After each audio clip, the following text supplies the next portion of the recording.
Assalamu alaikum aziz vatandaşlarım, yaxşımısızlar. Men vatandaşlar Ablacan Leylunaman Amerikadan sözləvatımən. Aziz vatandaşlarım, bugün 2020 12 ayının 17 günü Peyşembe. Men bugün her qaysınızlar bilen yakında yazıp bitirgen Uygur xalqının Müstakillik ideologiyasi namlıq roman şeklindeki kitabımның dastlabki kirish söz qismini her qaysınızlar bilen birlikte anlaşını karar kıldım. Köpçilikinin köngül koyup anlaşını ümit kılımen. Devlet avval kurulup, andın milletini teşkil kıldığan organ emas. Aksincha, millet şekillenip andın ular tarafından kurulduğan, yaki Allah burun başkalar tarafından kurulgan bir yurt yaki devlet şekli kelgen zımınlar, güçlükler tarafından zorluk bilen tartip elinip, ular tarafından şekillendiğen bir bütün üst kurulmanın neticesidir.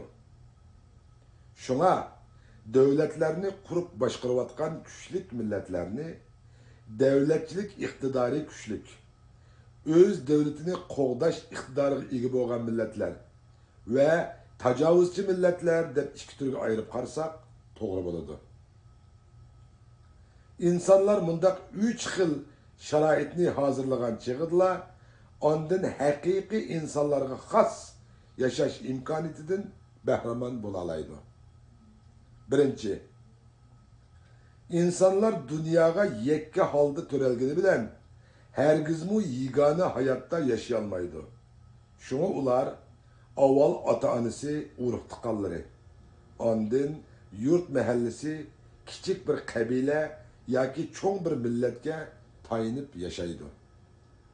Ikkinchi, millatning mavjud bo'lib turishi uchun ular tarafidan qurilgan bir davlat bo'lishi to'limi muhim. Milletler gerçi devletsiz mevcut bulup yaşayalaydigandek görünsümü, lekin yanıla öz millet ismi bilen kurgan müstakil devleti bo'lmaganligi üçün bundaq milletler yanıla hakiki manidin hür yaşavatkan hesaplanmaydı. Üçüncü, bir büyük dingi itiqat kılmagan ve güçlük milli gururga tayanmagan milletler gerçi devlet kurup yaşayan takdirdi mi, yanıla ruhi cihette en kembegal hesaplanıdı. Demek, devlet insaniyetini maddi, manevi, cismani ve iktisadi cihetlerde kapaletke ilgi kılış bilen birge, öz puhralarına bir xil hatırcamlik, muqimlik sezimini ata kılalıgan bolsa, dinni itikatla bu milletinin ruhi cihetteki boşluklarını doldurup, milli ahlakını ve birlikini rivajlandırışka hessi koşudur. Gurur insanlarını hakkaniyetke yeteklep, devlet kuruş ve qoğdaşının kapaleti boğan buludur. Şuna Uygurlar fakat ve fakat öz namıda devlet kurup çıkış arkalıkla bir millet süpütüde insaniyetlik yaşaş imkaniyetiga erişeleydi. Uygurlarını 6-7 min yıllardan tartip taki bugünküçe yaşatıp ve bir millet süpütüde mevcut tutup gelgen en muhim amillarının biri, ecdatlarımızın at üstüde kılıç oynatıp, kan töküp, can verip, köz karçıgıdek asrap gelgen anı tuprağımızdır. Xuddi dadisi cepa tartıp salgan öyünü, balısı hiç şikilenmeyi ezan setvetkinidek, biz Uygurlar ecdatlarımızın kan bedeli gelgen bu mehriban topraklarımızga ilgi çıkalmadık.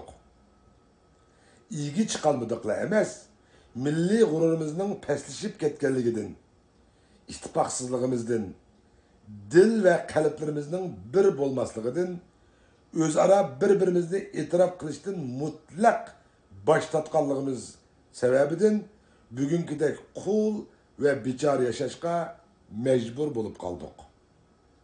Demek, millet tedrici terakki kılıp malum seviyege yetkende andın devlet kurudu.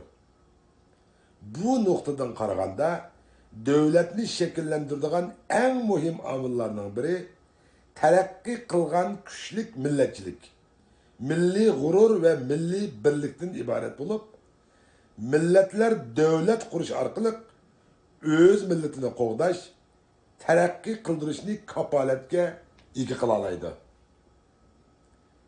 Mening merhume apam Leylaxon hayatını askerlikte bir muntizim intizam ostida o'tkazgan bo'lg'achqimi, menga bola vaqtlarimdan tortibla intayin qattiq talab qo'yatdi.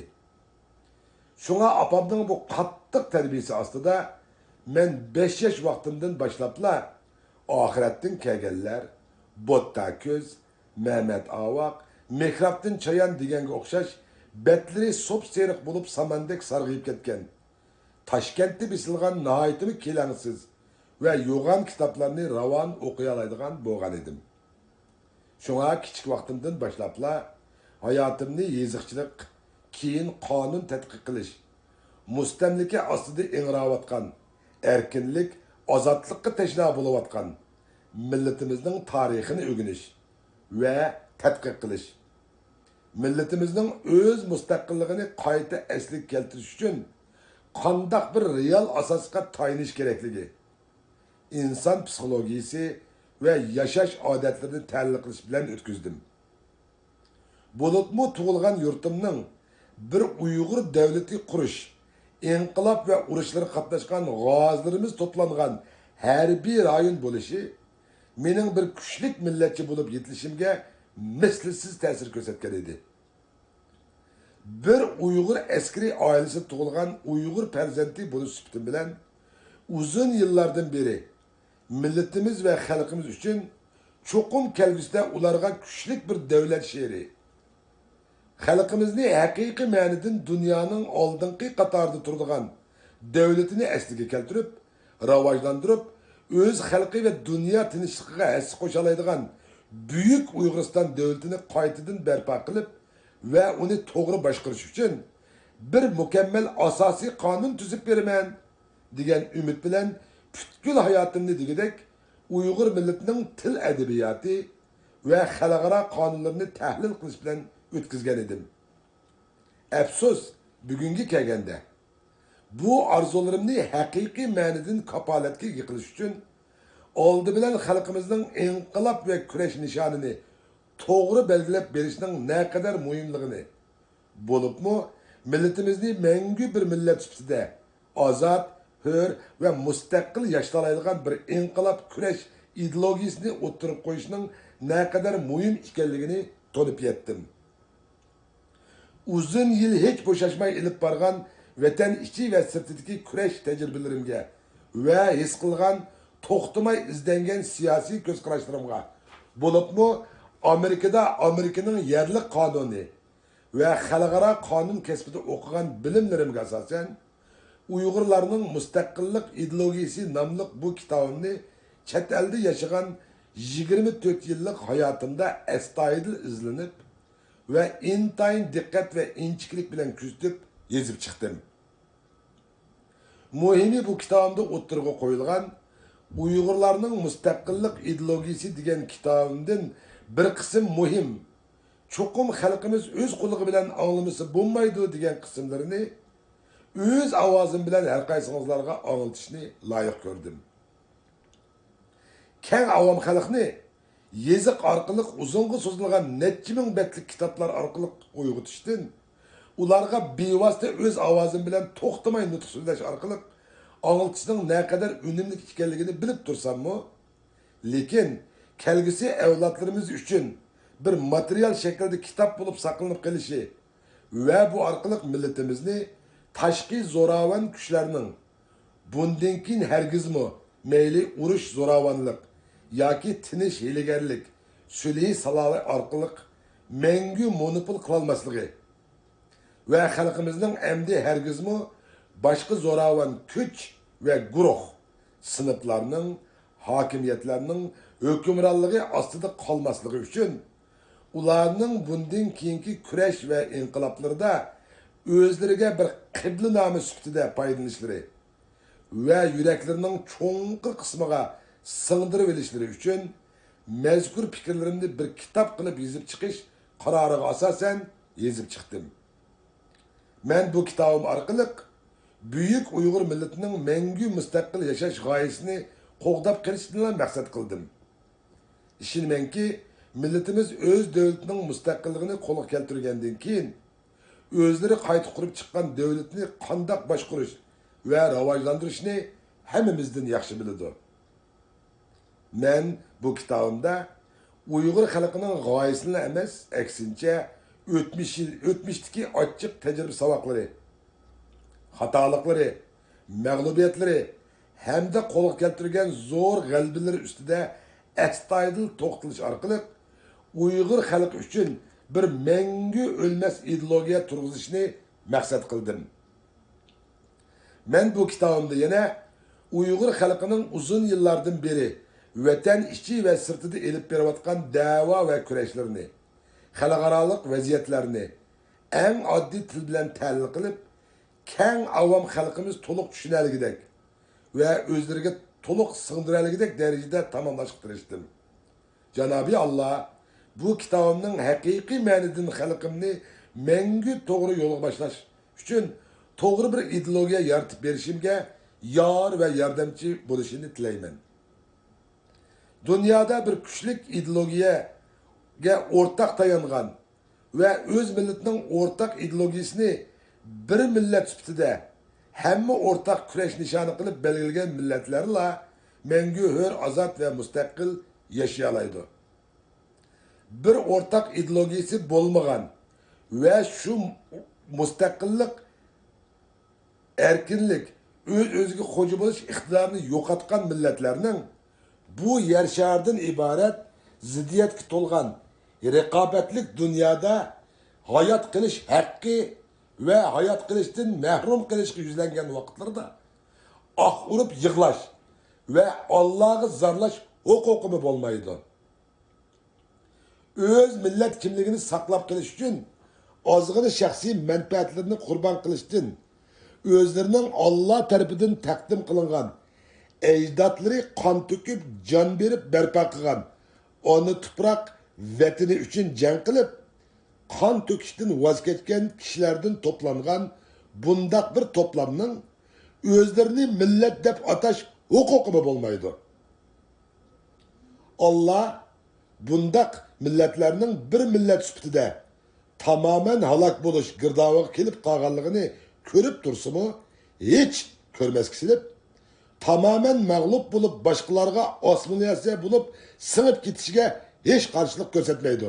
Chunki Allah barliq bandilarini o'xshash o'ylay oladigan, tahlil qila oladigan, yangilik yaratish, tabiat va tabiat hodislaridan o'zlarining manfaati uchun unumli foydalanadigan aql va idrak bilan yaratgan bo'lg'achqa, bundaq imtiyozlardan to'liq foydalanadigan ve faydalangan kuchlarning ojizlarni besib elishi, assimilyatsiya ve monopol qilishlari qandaqdir Allah'ın buyrug'i bilan emas, aksincha shu Allah yaratgan bandalarning ichidagi bir qism erik yoki millat bo'lib to'plashganlarning o'z aql idraklari ve kuch quvvatidan qandaq shaklda foydalanishni biladiganligidan ve unumli foydalanganligidan kelib chiqadigan ichinishlik oqibatdir.